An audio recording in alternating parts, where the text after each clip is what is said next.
This teacup I nicked from my mom, and it used to be an entire set, and she used to drink out of it regularly, but this is the only tea, like saucer and teacup that's left, and I have it. And then this one, I love vintage shopping and flea markets, etc. And I have this full tea set. And I don't know, I find it to be the most charming little thing in the world. It's orange polka dots.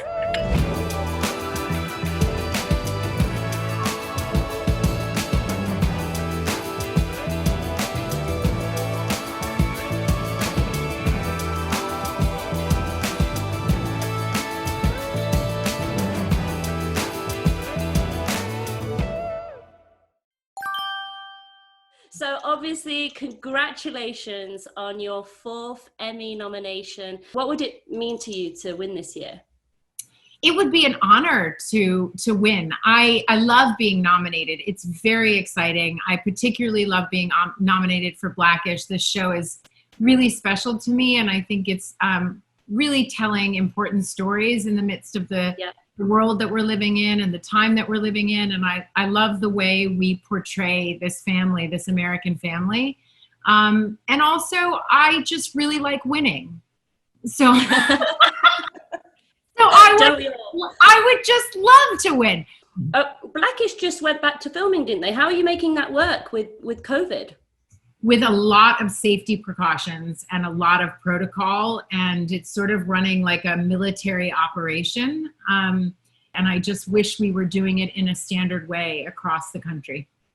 I wanted to touch on a little bit about the stories. Will they be bringing in stories from the Black Lives Matter movement? And do you get to have a say in the stories that are told in that show? Well, I think baked into and sort of woven into the fabric of our show is the fact that we really don't shy away from what's happening in our world. So I have not seen all the scripts. I don't know everything that's going to be this season, but I think so far what I've seen, we are going to respond to and tell the stories that match where we are as a country right now. And what kind of influence do I have? I'm an actor on the show. I am also a producer, but we have an extraordinary room of writers. Our show is led by Courtney Lilly, who's a wonderful showrunner and writer, and they always do an incredible job. And so I look forward to seeing what's on the slate for us this season. I know last season was exciting, so I imagine with everything happening in the world, we're going to have a lot of stories to tell. Tracee, are there any mentors that you've had, any people that have really helped you in your career? Yes, so many. The first person that pops into my mind, I mean, there's honestly so many. I find that we don't do this alone. And I love having women who are further along on the path to sort of check in with and bring my vulnerability to and allow them to share their own experience. And the beginning of my sort of using my voice in a political atmosphere came when I was campaigning for Obama back in 2007. And I was so incredibly nervous. It was very scary for me to learn how to use my voice in that way. And Alfre Woodard was out on the trail with me, or I was out there with her.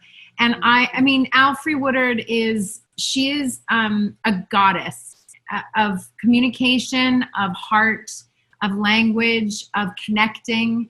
And I watched her, and I witnessed her, and I sort of walked with her and also shared where and why I was nervous. And I gained so much that I hold her in a real special place in my heart. I know that you keep your Golden Globe in the kitchen. She's moved since the pandemic. Has she? Yeah, she moved. She moved. She's upstairs in my office. But this pandemic, it's been, it's 3 meals a day. I make the 3 meals, and I felt like she needed a safer space. That's considerate of you. Yeah, I thought so. So when you win your Emmy, where are you going to put your Emmy in the house? That's a really good question. I wonder, should she be side by side with the Golden Globe? Should she be nestled within my She might need her own space. She might need her own space. Do you know what I discovered today? What? I thought that I had won 8 NAACP awards. I found out it's 9.